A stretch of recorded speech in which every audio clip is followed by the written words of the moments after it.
Hey, everybody. How you doing today? Good. How are Doing good. you? How you doing? All right. John, Sharon, you guys have been with me for a couple of these. How's things going?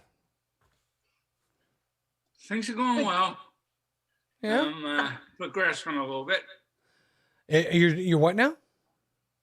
I'm progressing a little, so things are going well.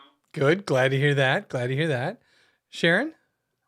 I'm doing pretty well. I've had my first sale, Mm. but I got to get a little more proficient on the computer. Very good to hear. That's awesome. And we're welcoming someone new here. Mary, how you doing today, Mary? Hi there. I'm doing great. Can you hear me? Good.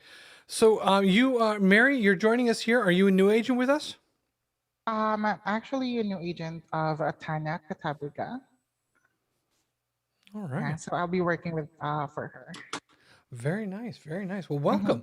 welcome. So Thank today you. we're going to be going over, this is Command 101, and this is the second week of Command 101 with regards to the each month we restarted. So there are about 4 or 5 classes depending on the month. And what we do is we start at the beginning and we go through from basically contact to contract all the way through that process in the month. And right now we did the Command 101 last week was the introduction to Command in general, just kind of saying hello to the interface and learning about what it can do. Today we start to actually get into the meat and start working with contacts. And this class is called Contacts, the Heart of Your Database. And what we're going to be covering here is all of the points inside of the contact record that reach out to all the other areas of command with with a strong emphasis on the contact and the opportunity or the transaction or whatever you want to call it. We call them opportunities, and those are essentially the contracts that we're going to be starting to develop with our clients, with our customers. So that's going to be the focus of today, is working with all of the little things inside of the contact. And we're going to expose you to the neighborhoods and the birthday plans and the home anniversary plans and saved searches, all these different tools that really matter in managing your contacts, not only with the contract, it's a lot of C words here, contacts, contracts, ugh. Not only with that, but in general, marketing to and maintaining a relationship with your contact. Okay. So before we get started, just a quick question. Mary, do you have access to Command yet? Are you logged in either under someone else's login or your own? Yes, I'm currently logged in using someone else's credentials. Okay. So be careful if you're going to be doing anything with us today, like alongside of what we're doing. Mm-hmm. Because you're logged in under someone else's credentials, we don't want to play around too much. Definitely experiment, but if you see where you're getting a little bit confused or anything a little above your head, just kind of back out of the screens, and then we'll just talk about it. Okay. All right. Thank you. Absolutely. I'll be take note of that. All right. So I've brought Command onto the home screen here. Let me go ahead and share that with everybody in the Zoom room. So now you all can see it. Now I've already logged in. I'm actually going to log back out just a second for Mary to remind you of a couple of things. One, when you put your username in here and your password, there is a little eyeball on the right. If you should forget your password, you can always kind of click that eyeball to remember what the password is or find out if it's the right one or wrong one. You should bookmark this page, agent.kw.com, as the main login. That's the main entry point that you'll be using. And Mary, there may be a couple of things that I might give you because you're going to be doing some admin work that are a Mm-hmm. little bit kind of pointers on how to kind of manage things a little bit more of a higher level so that you can kind of get through work faster. So we're going to go ahead Awesome. and log Thank you. in here. And when we log in, we always end up on the main dashboard or the main home page. Just a little point of notice here for you. Every week, there is updates that are given through Command KWRI down in Texas. And this week, direct mail campaign users can now upload files up to 25 megabytes, which was kind of a pain in the butt from before, where you could only do a maximum of 5 megabytes. This is not a big deal in terms of, oh my gosh, it's a major update, but these are just general improvements. And anytime you are working in Command, you should check this out every once in a while just to kind of see what's going on. Later today, we're going to be talking about a feature that was released and not even really talked about, and that is the design's ability to create animations. So some really cool stuff coming up later today that I'm excited about. But you should always check for your product updates, especially if you've had a problem with something in the software. The updates will address that and let you know if problems have been solved. Okay, so on the home page here, we're not going to worry too much about this. We're going to dive right into the contact area. To get to the contacts area, we would go into the little red button on the left-hand side. You don't have to click the red button, the KW up here, but I like to show people this, that you can see the names of the different applets when you click that. So it makes it a little easier to navigate, especially if you're new. You'll start to associate referrals with the little push pin here and tasks with the task list, and you just get used to the icons. But you typically won't see the icon to start, or you'll see the icon, but not the name to start there. But before I actually go into contacts, I'm going to show you something about settings to make your contacts work better for you. So instead of going into contacts, we're actually going to start up here in the settings area. So I'm going to go to the top right, and I'm going to click my profile icon in the top right, and I'm going to choose settings. So when the settings pages load up, there's actually a lot going on here, and I don't want to get down in the weeds on this, but the stuff that's on the right are the integrations or the tools, whether they be third-party or Keller Williams tools that have been integrated into Command to make your workday a little bit easier, including your signing tools, DocuSign, Dotloop, and etc. On the left-hand side are some of the tools that are in menu form that you can get to about the settings within your program. These are the true settings areas here. And one of those settings is under Command. Under Contacts, we have a contact archive, a database wipe, contact tag management, lead source management, and custom fields.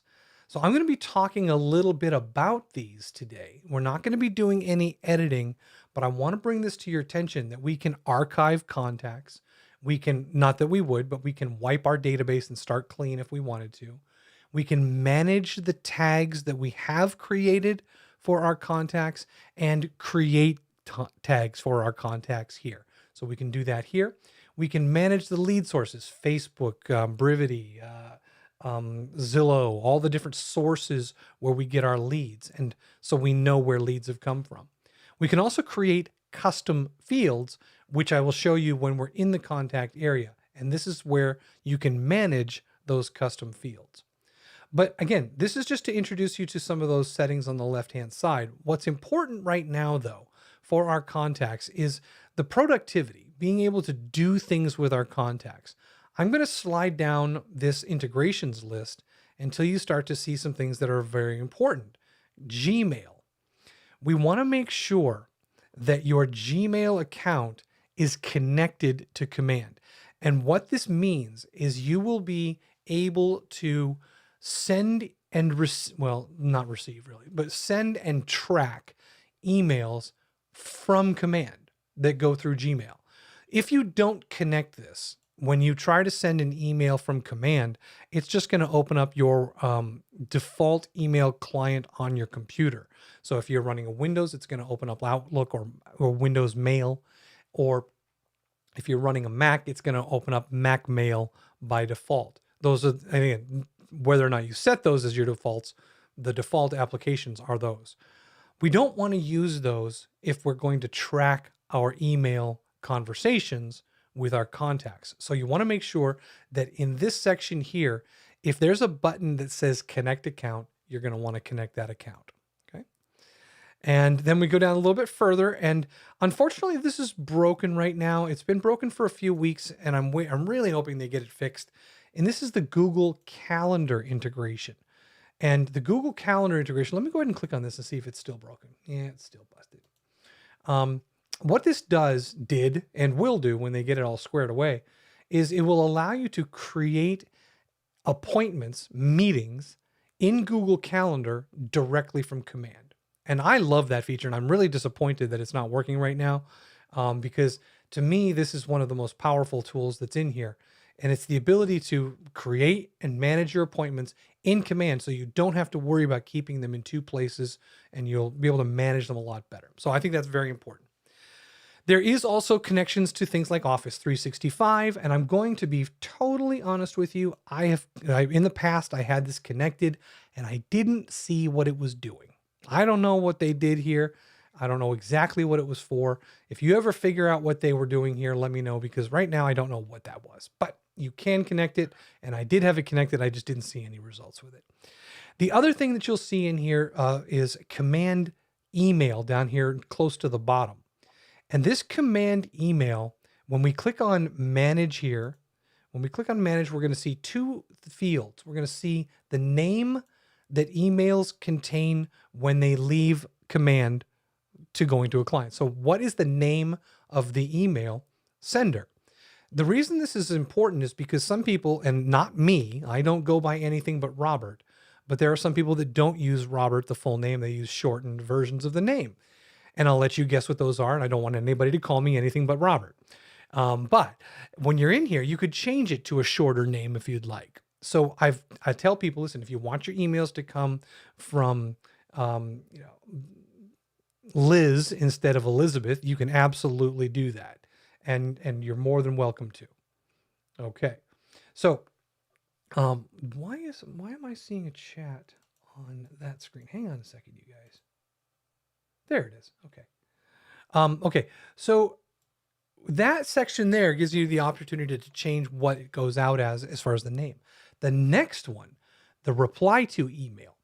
This one you want to set to your business email that you use on a daily basis for your business. Now, by default, this is going to be to your KW White Pages email. What that means is your email profile, or your profile that contains your email in Command and also in KW, mykw.kw.com.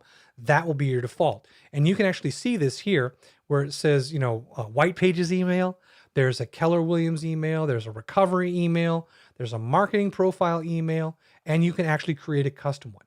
Why this is important is because if someone goes and receives an email from you, if they receive an email from you and they click reply, this is the email that's going to be sent to. So you can choose where emails go when people hit reply.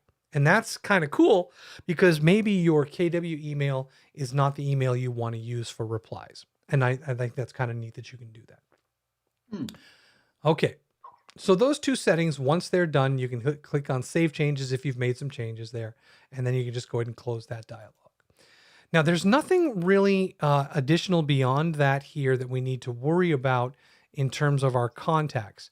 The reason I say nothing really important is because we do have a Mailchimp connection here. And this is actually kind of built into the system. And if you're not familiar with Mailchimp, it's an bulk email program that can send out lots of emails to your clients at one time. There are free accounts available at Mailchimp, and we integrate directly with Mailchimp where you can use that free account. There are paid tiers available in Mailchimp, but you don't need them. But if you do like Mailchimp for the way that it sends out emails, the designs and the tools, then by all means, if you have a Mailchimp account, connect it here and you can use Mailchimp to send your bulk email. Okay. So that's a lot of stuff going on in just the settings area for things that have direct impact on the way we manage our contacts. So let's go ahead now and we're going to go over to our contacts. So I'm going to click on my contacts icon on the left-hand side. And by the way, in case you're wondering, it's the little people icon. It's the second one down. And it takes me to my contacts dashboard. So on the contacts dashboard, we have a spreadsheet.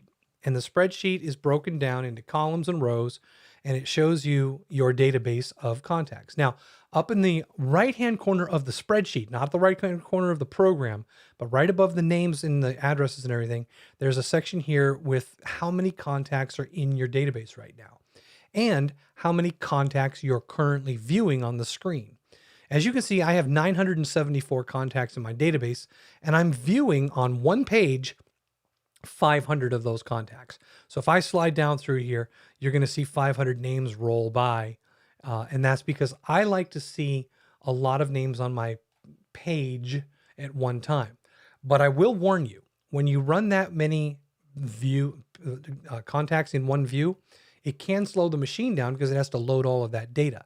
So if you're looking for speed, you can use the default of 10 contacts and just show 10, and the system will move a little bit quicker, but you will have to move through multiple pages to see those multiple contacts. So that's why I kind of like, I trade speed for view, and I go with showing 500. And you can save that value, and I'll get to that in a moment, because by default, this page that loads up is called the All Contacts view.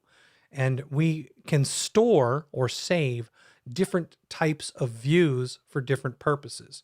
And you might think to yourself, why would I need different views for my contacts? Well, the easiest way to think of it is, for example, I have a view called New Imports.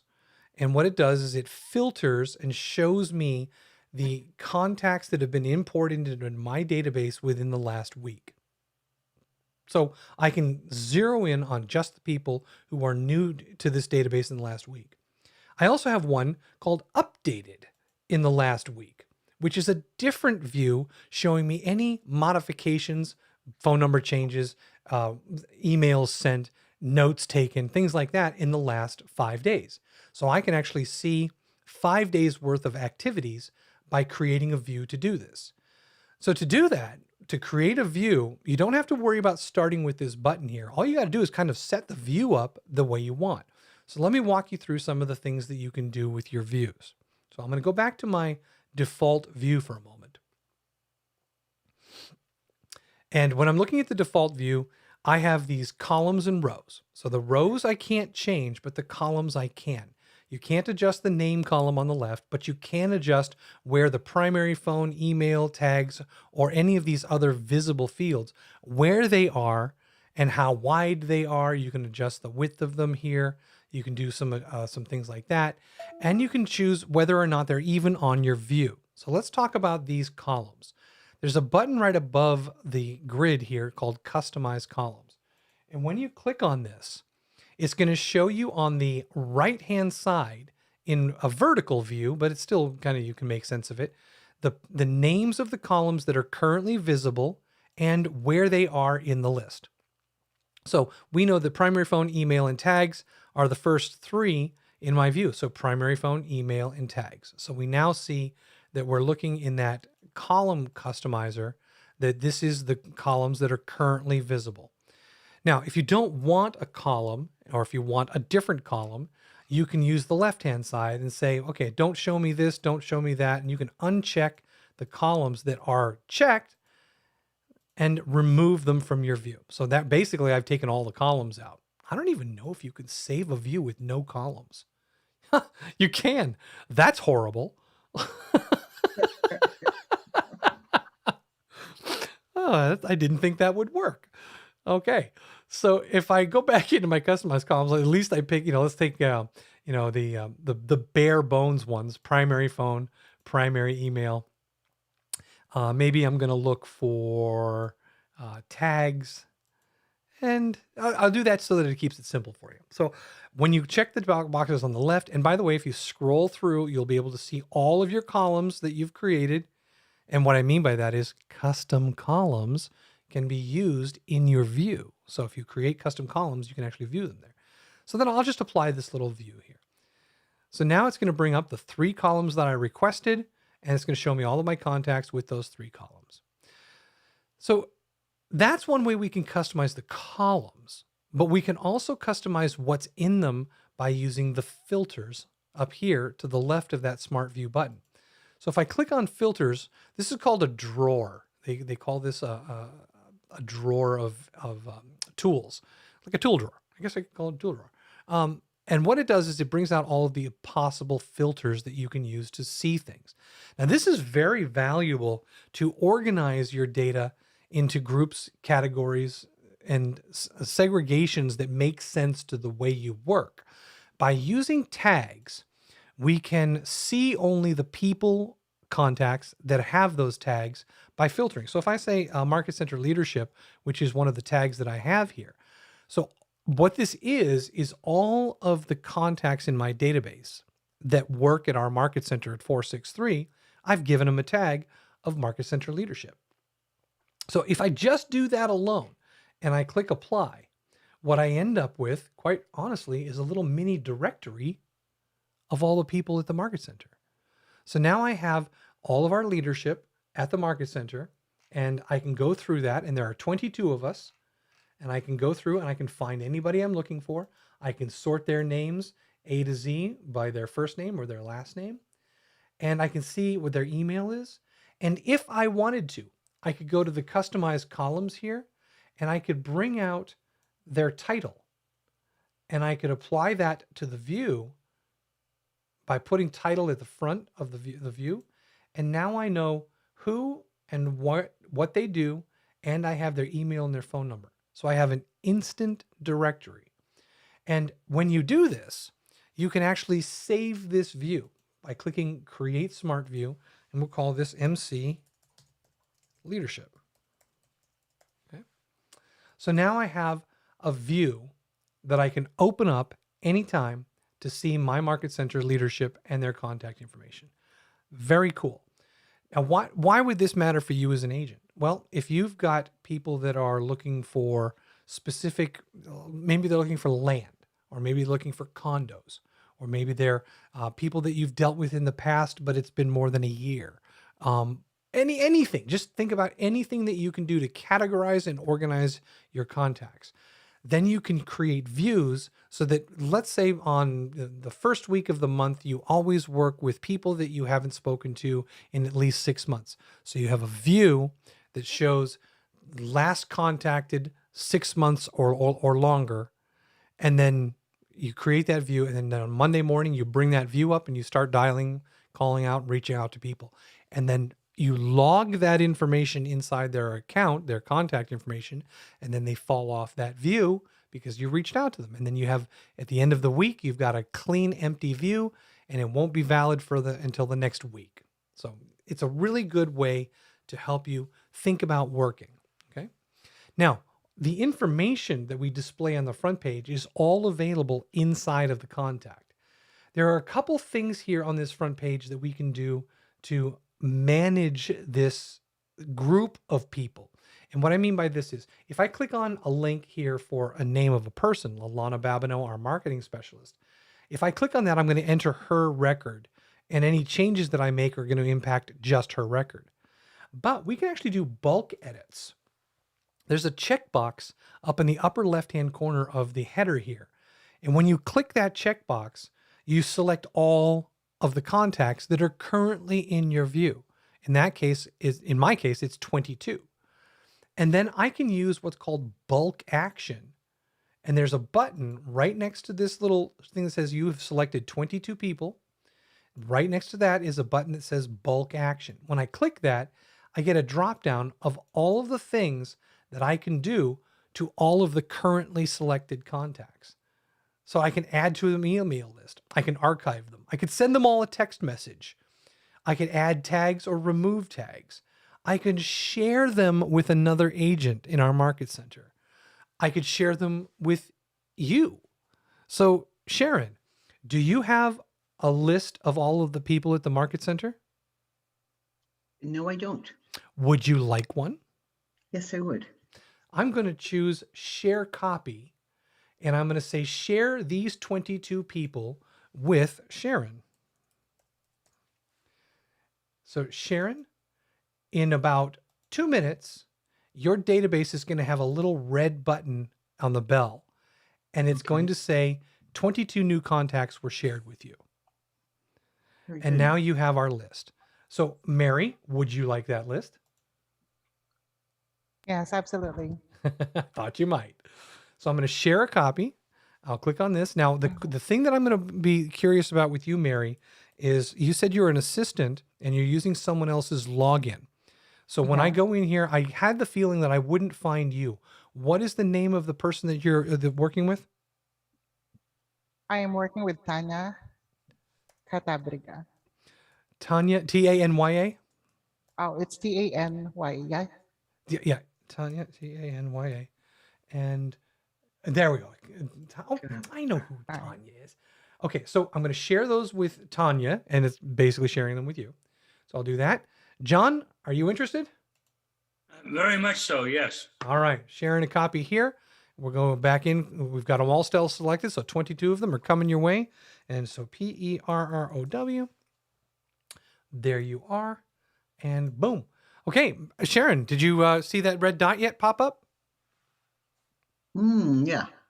And you can click on that, and it will say that they've been shared with you. Now you can search for anybody, and you can put them into categories and lists and all sorts of stuff. And you now have all of the people at the Market Center. Good. Happy. Pretty Thank cool. you. It's a neat little way to do it. So if you think about it, your database, by the way, just what happened, so we're clear, you received the contact information, but not the historical data. Okay. So my transactions, my notes, my saved searches, who's on that Facebook? Who just said that? Dave. All right, Dave, coming at you. Dave, coming at you. Dave, Dawn and Dave. All right, Dave, there we go. All right, Dave, coming at you. There you go. So you should be receiving those very shortly. All right. So, like I said, the historical data is not there, but you have the contacts, you have the phone numbers, and it's a really cool way to just to get that information across to people. Okay, so now that we know that, what I'm going to do is we're going to start talking about the records themselves inside of a contact. So I'm going to go and I'm going to search for one of my default contacts that I'll use Jackie here. So I've got to turn off my filters. I've got to go back to my main view here in order to find my contact. And there, yes, maybe. There we are. Okay. So I used a search. And by default, the search is going to search what we call everything, but it's not technically everything. So when we choose search everything, we're searching either the first name, last name, the email, or an address. That's the information that it's looking for. Okay. So by default, you should leave it on everything. If you've got a lot of people in a database like I do, it's the fastest way to narrow it down, but that's what I use. So when we do get the results of the search, we can see that I've got one, and here is the Jackie Astuto's record here. I can make a phone call right from here. By the way, check it out. If you click on the phone number on this front view, if you click on the phone number, you can call or text using Twilio if it's connected, or if you're on a Mac, it will automatically try to use FaceTime. On a PC, it's not going to use a dialer because there's no built-in dialer in a PC. But what it will do is it'll bring up a thing for you to make a phone call and log the transaction, log the call as a record. So very powerful built-in tools to help you log your calls. If you think about it, the main reason that this is so neat is because every interaction that you have with any of your contacts, you want to log it because you want a history of your conversations. Even if it's a phone call, you want to take a note, right? Well, why not go ahead, click on that number, hit the call button or the text button. I'll go ahead and hit the text button here, and then maybe log the text. So, hi there. Now, I'm not actually going to do this because that number is a fake number, but when I do this, hi there, it will actually send the text message using Twilio, and it will record that text message in my database as something that I've done to have in the database as a historical record. The other thing is in terms of emails, I mentioned that we were connecting our email to the system. Well, by connecting our email, we don't have the ability to, on the front page here, create an email, but we can do that once we're in the contact. The phone number is great because it's right here on the front, and I can go ahead and add this into my timeline as a phone call, and it will record that as a transaction. The emails will go inside in a moment. All right, so let's go ahead and look inside Jackie. So here is the contact record. Now it's broken into two screens, the left screen and the right screen. On the left-hand side is all of the information about them. This is their contact information, so everything on the left. Everything on the right is all of the interactions that we've had. So on the right-hand side, we have our timeline, the opportunities that we've created, smart plans that this person is subscribed to, tasks that we are going to need to do or have done for this contact, notes that we've taken for them about them, and saved searches.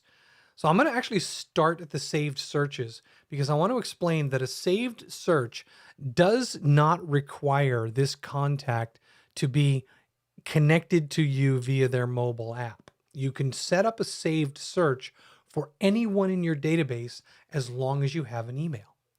And a saved search is quite literally a search with parameters that you have defined about the type of property, and there's a lot of parameters. And you can set that up to go out immediately so they can be notified of listings that are available that meet that criteria. Or you can set it up so that they can receive daily, weekly, or bi-weekly emails about new properties. So a saved search, this is a common question that I get about from people coming from other databases, is can I set up searches for my clients so they receive these notifications about properties available at different periods of time? And the answer is absolutely yes. It's under Save Searches. I'm going to create one really quickly for you here. By the way, you can see I have 2 of them, right? I got 2 of them already in here. But I'm going to create another Save Search. And the search by option says, are you searching by neighborhood or are you going to be searching by zip code? This is good because neighborhoods, and I'm going to talk about this in a moment, neighborhoods are linked up to the service called nextdoor.com. Neighborhoods need to be defined.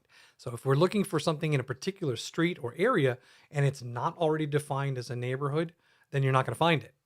So that's when you fall back to zip codes. Zip codes are broader. They're not as targeted, but at least they're still getting the information about everything in a zip code that's available. So I'm going to choose zip code for now. And it says, please enter a valid zip code. So we'll say 03801, which is Portsmouth. It will search for Portsmouth. And then I select the result here. And it says, okay, you've got one zip code here. And that's the one we're going to use to search for these properties. Now you get into the property criteria, and this is where you can get nuts. And I'm not going to get crazy here. I'm going to say, all right, the maximum price that we're going to put in here is $700,000. And that's the criteria. That's the only criteria I'm going to put on price. You can use keywords and add up to 30 different keywords. But remember, keywords narrow the focus, and you may not end up with a property just because of a keyword. It can be good and it can be bad. So be careful with your keywords. I would try some searches with keywords and see if you get better results without them. An obvious one would be pool. Like that's a very specific object that the house must have. But if that house is listed in the MLS and the word pool is not in there, but there is a pool, you're going to miss it. So even something that's as specific as that and something as obvious as pool, if it's not in the MLS, it's not in the search. So keep in mind that sometimes you can kind of keyword yourself out of a search. So be careful. Property types, we can choose houses, condos, or all of these things, or we can narrow it down. I'm going to leave it on all of this stuff for right now. Listing status, for sale, active, pending, or coming soon. Beds, baths, year built, all of these parameters, living area, has parking, open houses only, and price reductions in the last 7 days. I'm going to click on next here, and we're just going to go ahead and give this a title to search of Portsmouth. By doing this, remember, there is the requirement for an email, and you can see that the email for this contact has already been loaded here. You don't get the option to change it. So you can't create a saved search and then send it to a different email. So how do you see the results of some of these searches before your client does? All right, super tech tip alert. All right, pay attention to this one, you guys. This is an important one. Everything that you do that you're unsure of or you want to see what it looks like, create yourself as a contact in your own database. and make sure that you use an email that you have access to. I like to use a separate email from my business email for these tests. To be honest with you, I have about 10 different Gmail addresses. Some of them are for these fake clients that I have, and I actually have emails, a whole history of sends and receives for my tests that I perform.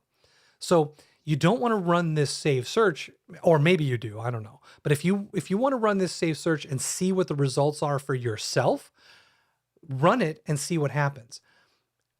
Now that I've said that, after you save this with this client information, you will be able to see the results of the search, but you've already sent it.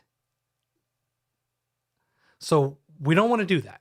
We don't want to send it and then look at it and go, oh, ooh, no, I really wish that wasn't in there. Too late. So this is why you feel free to set up your own save searches with the same exact parameters you would for someone else so that you can see what's in there. And by the way, you as the agent receiving that notification, you could put in the title. So we got Portsmouth here. I could do Portsmouth, Jackie Astuto.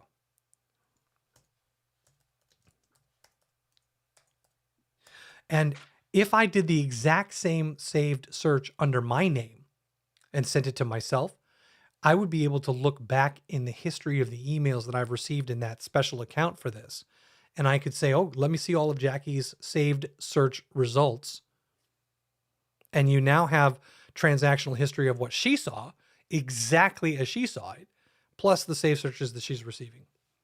So there's your tech super tip. All right. Then we get down to the send email notifications down here. So the send email notifications, when we open that up and we see what we can do, we can send the email frequency for instant within 30 minutes, a daily summary or a weekly summary. I think, oh, I knew there was more. There's a bi-weekly summary as well, and then a monthly summary. So send them daily at 9 a.m., Mondays at 9 a.m. Central, Mondays for the bi-weeklies, Mondays for the monthlies as well. All right. So I'm going to go ahead and I'm going to save this as it is with an instant because I want to see the results. Now it says within the next 30 minutes. I have found that it's usually faster than that, but we're going to send this. I'm going to open up on the side here my email for that client. And while we talk about some other things, I'll let that bake in the oven. So I'll create the save search. So we have Portsmouth Jackie Astuto. And there's that. So I'll let that sit over there. Open up my email on the side, go to Jackie's email, and we'll come back to that in a little bit. Okay, there we go. All right, now, save searches, you can see that you can create multiples. As a matter of fact, I should probably get rid of these other ones because those other ones, those were during classes as well. And that account that I'm talking about, it just popped in. So it took about a minute. And it ended up, and that's a good thing for you to test as well, is how long does it take for this stuff to actually get to the client? Well, in my case, it took 1 minute less. So I'm gonna reshare here for you guys on YouTube. No, on Zoom. And for those of you on Facebook, we're going to try and do this. There we go. All right, so you can see that we have a saved search and how it looks for the client. So we get a nice header across the top with our information. We get a view your search here. Great news, I've created a search in Portsmouth just for you. I'd love to hear what you think about these homes, and the option to view that saved search here. And that is, there we go. I'm gonna click on that save search. And it's going to open up in a browser, which I've got to come back over here and switch for that and show you guys the results of the search. There we go. It's going to go, right? Doo-ba-doo. So caveat, we are doing a live training, which means that if there is glitches in the matrix, then there are glitches in our training. So Yeah. There it goes. It was going. This is my favorite part about doing. There you go. So now look at the header across the top. This is my kw.gov kwtechtv.kw.com. This is my KW agent page that it has taken them to. So here are the results that I'm a little disappointed because I said I wanted anything $700,000 or under, and it's still put that 1.2 in there. So that's not making me happy. There's the rest of these houses, and we can click on one. It shows you on the map where it is. So I'll click on this one over here on Islington. Now, what's nice about this is we're staying within our Keller Williams agent site. And if they like this particular property, they can actually hit the favorite icon here, the little save button, and they can ask me about it. They can schedule a video tour. They can get property information.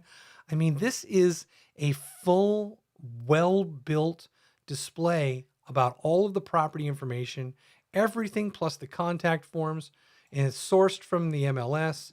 It's really nice. So there's no reason why you shouldn't be using these saved searches. More importantly, if you're not using the saved searches, but you have a property you'd like someone to see, create the saved search for you and give them the link to this site anyway. Just make it so that hey, look, I found something and I want you to see it right now. Instead of using a saved search, find the property and then send them the link. I mean, I know that a lot of agents are like, well, how do I search for properties for my clients? Well, you can do the save search and have it automatically go out to them and wait for them to call you, right? Or you can set up the save searches under your account, find those save search results, find what you're looking for, and then send them the links to the specific properties that you want them to see. Okay. All right. So we're going to leave that there. And that all happened in one little tiny place inside of our contact information. Now, on the left-hand side, I'm going to go back over to the left. So I wanted to start at save searches because I don't often talk about that, but it is an incredibly powerful tool. So I'm going to go back on the left-hand side into the contact information, and we're going to walk down through the contact information that we have for this particular one. So we have Jackie Astuto here. And in the Jackie Astuto contact, we have the lead designation. She's been designated as a lead. And we also have the agent site connection, which is a little check mark here. Those two things, what that means is lead means that this contact has come to us, whether it be via import or somebody sent it to us, or in some way we got it through an advertising, a lead list or something like that, but we have not contacted them. Leads are contacts that you have not earned the right to speak to yet.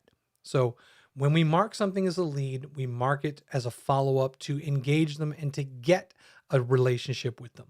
Once we do that, we can uncheck the mark as lead button right here, and the L will go away and they become a contact. A contact can come from a different source. So the source in this case, we see that the lead source was me entering this contact. So lead source is the agent, me.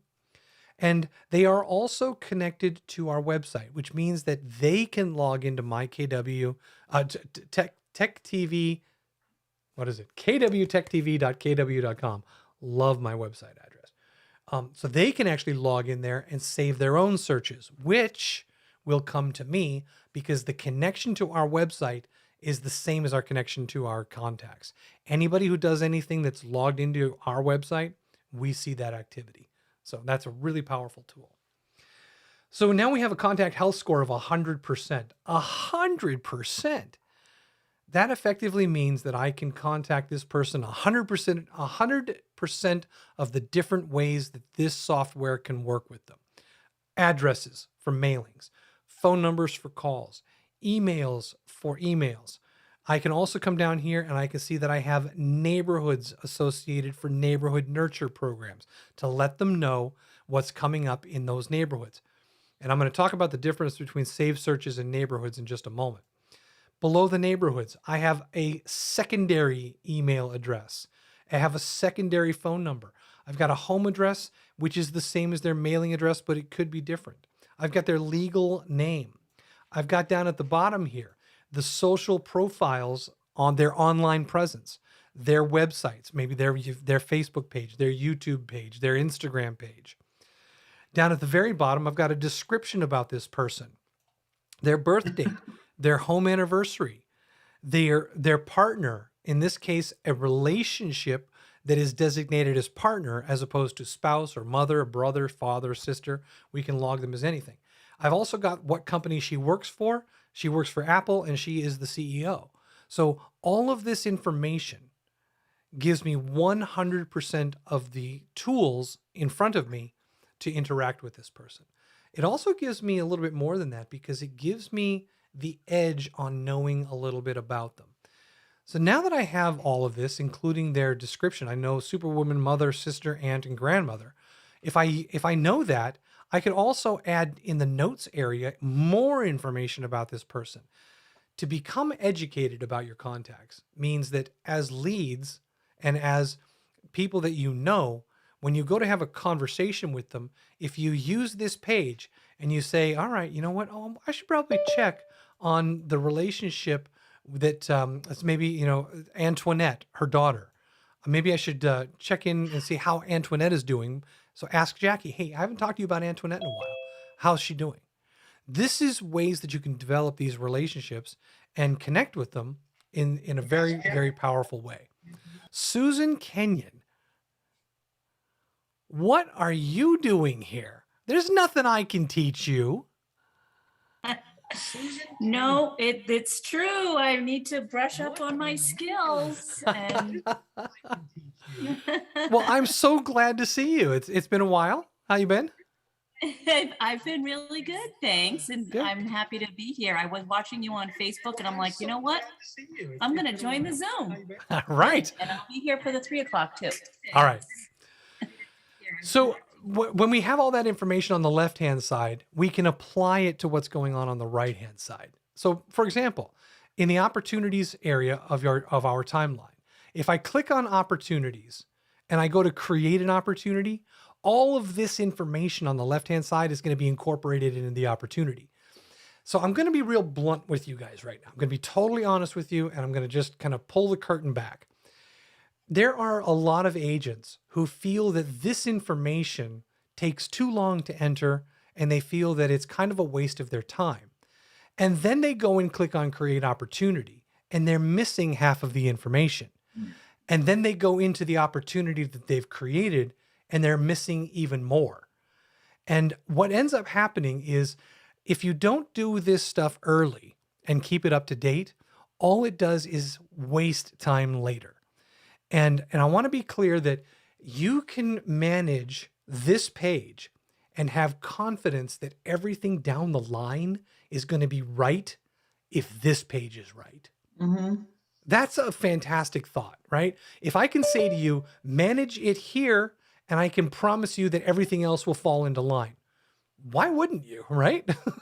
Right. So having said that, when we're talking about the information on the left-hand side, getting to 100% is a massive challenge. Now, my information here to get me to 100% on this fake client was easy because I just made it up. But I will say this, if you're able to get the minimums, and I'm going to give you what the minimums are here. If you're able to get the minimums, you're still going to have a very, very high success rate with marketing and opportunities and everything else with this person. So here is your bare minimums to make sure that you can effectively communicate with this contact. Obviously, a name. Mm-hmm. This is one person's name. This is not Jackie and John Astuto. No. Do not put two people's names in here because this is the contact screen, not the family screen. So put the contact name in here. And then if you've got a second name, go down to the bottom of the page and add the related contact, another person, and add full information for them. Because on an opportunity, when you have a client name, it's going to populate with whatever is the contact name. And if that contact name is Jackie and John Astuto, then DocuSign and Dotloop are going to think that that person's name is Jackie and John Astuto in seller number one's position, and that doesn't make sense. But if you have a co-seller and you have the related contact, and you find that related contact in here, you can now put the related contact, and those two people become related in the transaction. Seller 1 and seller 2.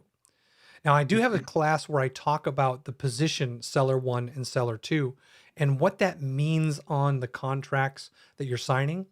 But I'm just going to briefly give you a synopsis of this. Seller 1, or client or contact number 1, is the responsible party when you send the documentation out. That's who gets to sign and fill out all the boxes and the check boxes. So if seller number 1, contact client number 1 here, if that person here on the left is who you want to fill this out, then put them in that position, client seller 1. If you wanted John to fill out that information, then start the opportunity under John's name and create it there, because he will become primary seller number 1, and then seller number 2 would be Jackie.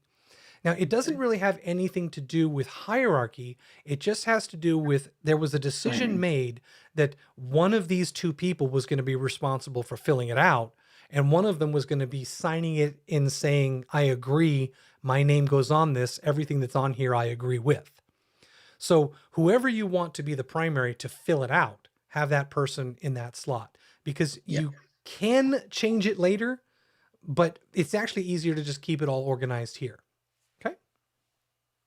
All right. So that's the number one thing, is the name. Number 2, you got to have a phone number, you guys. You got to have a phone number to be able to call these people. When you click on that phone number in here, again, you can log that call. You can log the information about that call, or you can, at least at a minimum, put it into the timeline and say that the call was made. The other thing is, if you're using Twilio, you can send text messages. So no phone number, no text messages.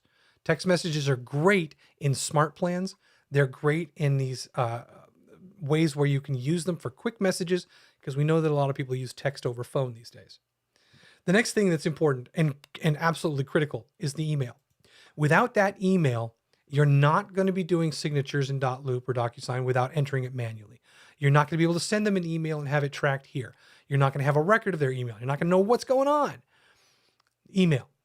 When you click on email in command, and you set up what I talked about earlier with the contact, your email being connected to Gmail, you will see that when you click on this, it's going to open up Gmail, and it's going to automatically load a blank new email for a person. Give it a second here.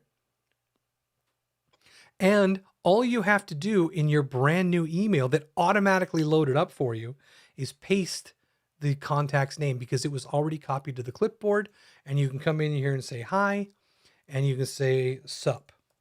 Now, when you do that and you hit send, in about 24 hours, because it doesn't happen instantaneously, but in about 24 hours on your timeline, you're going to see that email. And here it is. This is not from the one just now. This is one from the other day, from January 27th. An email was sent out, and it records that email here. That way, if they call you up 2 weeks from now and say, yeah, I never received that email, and you're like, did I send it? If you clicked on it, send from here, and you did it, it's going to be in your timeline, and you're going to be like, oh yeah, no, I did send it January 27th. I'm so sorry you didn't get it. Let's get you that information. And it backs you up because you have exactly when it was sent. Okay. Now, the other thing is, so we talked about 3 things: your name, your phone number, and your email. Those are the absolute bare minimums. The other things to think about that are like second level are secondary emails, secondary phone numbers, and the physical mailing address. The physical mailing address, in the case of a listing, may be the listing that they're actually putting on the market. So this might be where they are. You know how many times I have opened up an opportunity for an agent and looked at the opportunity itself, and I see in this top section here, the listing, the address of the listing, right? I see it here, and I see it in the contract, and I go back to the contact themselves, and there's no address listed. And I look at that and I'm like, well, where's their address? Here, because now you can actually send things to them. You can send flyers, postcards. And if you do end up selling this house, make sure you come back here and update it with their new address. Because when they move, we're going to want to make sure that we have their new address so that we can send them thank you cards, send them their yearly home anniversaries. Which, by the way, once you sell the house that's in this area here, you're going to go down to the bottom and you're going to put their home anniversary in, and you're going to add them to a home anniversary smart plan. Right? Right. Yeah. Because there's nothing easier than this, you guys. A home anniversary smart plan is about as simple as you can get. If you have their birthday, put it in there. You don't need the year. There's a lot of misconception about that. People are always saying, well, it's impossible to get people to give their age. We're not asking for your age. What's your birth date? Huh? I don't want to know how old you are. I don't care how old you are. I want to know when you were born so I can send you a happy birthday. What was the date that you were born? That's all I care about. And what I do is for the people that are in this is a fake client here, but for the people that are in my real database, I put in their birth date, but I put in the year that I met them. That's cool. Susan's like, oh, I like that. Get birthdays at the closing table. Perfect. So because you're going to see it, right? You're going to have that information. You better have a notepad with you to get that information and write it down. That's awesome. So those are some of the critical things. Now, secondary things are when you're actually interacting with people. And what we want to talk about here is the difference between neighborhoods on the left-hand side and saved searches on the right-hand side. So a neighborhood search is a broad search that does not focus on properties that they may be interested in. All right. So when we think about neighborhood searches, oftentimes when you're conversing with somebody, when you're talking about, maybe they're going to list their house and maybe they haven't quite pulled the trigger because they're holding off that they haven't found a house. What a perfect opportunity to get both sides of the deal, because if they're saying, we're thinking about listing, but we don't know, where we're going to buy. Well, let me do this. What areas are you interested in moving to? Oh, well, we're thinking about Atlantic Heights or Spinnaker Point, Osprey Landing or Cuts Cove, somewhere around there. Great. Fantastic. Let me get you started on a neighborhood nurture plan that's going to show you all of the properties. This is not specific, but it's going to show you all the properties in that particular area. That's where they're going to. But you know what you should also add here? Where they currently live, especially if they are considering listing with you. Because if you add the property searches for the neighborhood where they currently live, they're going to see what the market is for their neighborhood. They're going to see what houses are for sale, what's going on where they live, and it will give you ammunition and power when it comes to talk about what the listing price should be, because they're going to be like, yeah, well, we want to list it for $2 million and 7 houses across the street are selling for $200,000. There's a lot of ammunition in that statement. So this is a great way for them to be informed of where they are and also be informed of where they're going. But remember, these are broad searches. So these are not going to narrow it down beyond the neighborhood themselves. They can get these neighborhood searches through a neighborhood smart plan. That neighborhood smart plan is in the smart plan section here. And only the neighborhood smart plans will only work if you've added neighborhoods. So it's actually, it's kind of like a reciprocal thing. You can have I could add the smart plan. If I clicked add to smart plan here and I typed in neighborhood, and I said, okay, let me put them on the monthly neighborhood. Great. I could do this even if they didn't have smart plans, but they're not going to receive anything because no neighborhood selected means there's nothing to put in the email. So it's not going to go out. So I could put them on a smart plan, but it's not going out. You want to make sure that you've got both things going. Number one, you have the neighborhood nurture plan in your smart plan library. And number two, you've added 2 sets of neighborhoods, where they are and where they're going. Because now you're working all aspects of what the relationship with them is. Okay. So save searches, specific 2 bedrooms under $600,000. neighborhood searches, 7 houses in the area. There's 4 bedrooms, there's 2 bedrooms, there's, apartments and condos and all that stuff. So neighborhoods are great for broad statements. Safe searches are, you said you wanted a 2-story colonial in Portsmouth that had a pool. All right, there's one. There it is. So combining all of the information that's on the left-hand side with the information that we can use on the right-hand side is a great, great way to work. Now, it's 2:00. Now we're going to end this, but I'm going to end this with a little bit of fireworks for you because I'm going to show you something that not a lot of people know. Number one, the only way in Command to add documents or files to a person, in this case, Jackie Astuto, is to put those documents or files inside of an opportunity under the Documents tab, and we can create custom folders. So I can go to Documents, and I can come down here on the left-hand side, and I can create a custom folder. And what I'm referring to is documents that do not qualify as signatory documents or legal documents. These are just things maybe that I've collected about this person, and I want to keep them. Well, I would have to have an opportunity in order to have these documents stored. Well, I'm going to show you here that there's a little bit of a workaround that I think is really important. If you don't have any opportunities, no transactions, but you've got some documents that you want to keep with this person, go to the notes area.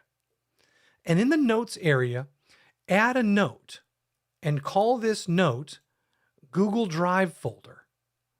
And go to Google Drive and create a folder on your Google Drive for this person. Copy that link and come back here and paste that link into your note. And now you have a folder at the contact level that is independent of any opportunities. And you can store anything you want in Jackie Astuto's folder on your Google Drive. Maybe there's flyers, open house things that you're working with them on, and you want to share them from your Google Drive. Put that Google Drive link in a note. And then when you need it, just select that right on this page and click go to folder. And then you can come in here and say, you know what? I'm going to share this document with them right now. You don't have to search. You don't have to flounder. You've got immediate access to all of the things that are related to this contact. Now, you might be thinking, well, what about all the legal documents, all the DocuSign stuff, all that? No, those are signature things that are to do with an opportunity. I'm talking about things that are not necessarily to do with an opportunity that you want to store and keep track of. And let's face it, you can end up with a folder full of stuff that doesn't end up in DocuSign, but you need to keep it somewhere. Okay, so I'm going to leave you with that, and we'll stop here. Any questions on some of the stuff that we've covered here? No, it's good. It's good. Cool. I don't have a Pam. question, I have a comment though. Thank you Well- very much. All right, John, thank you. Pam, I haven't seen you in a minute either. What's been going on with you? Oh, well, a lot of stuff. Busy, busy, Good, busy. good. Wendy is Yeah. here. Oh my gosh, I haven't seen these names in a while. It's good to see all of you guys. Well, that's it for now. If you guys have any questions, of course, you can always reach out to me. I'm going to go ahead and put up on the screen here how you can get in touch with me. And this is kind of like the every way. So you can always reach out to me at command@kwclm.com. kwtechtube.com is the YouTube channel where we're broadcasting now. And also you can view this later on. It's recorded. Time with Robert is my calendar if you want to book some time with me. KW Tech TV is our Zoom room. Our Facebook training feed, which I actually kind of like, it's kind of neat. If you go to go to facebook.com and go to /MCTT463, all of the trainings that I do are in order of the most recent. So you don't have to like worry about going back. If you saw something within the last week, you'll find it right in that feed. And of course, our learning management system, kwclmtraining.com. Head on over there, create yourself a free account using your KW email. And there's tons of training in there, and it's growing all the time. So that should just about do it, you guys. Does anybody have any questions? Nothing? We good? We good to go? Thank Yeah. No, you. it's great. All right. Have a great day. At 3 o'clock, we're coming back for the final one for today, and we're going to be doing command designs. And I'm going to show you how to log your assets in there and have all your cool stuff in there, plus the new animation tool that just came out within the past week and a half. So we'll talk to you then. Have a great day. Sweet. Thank Thank you. you. Bye. You have a great day too.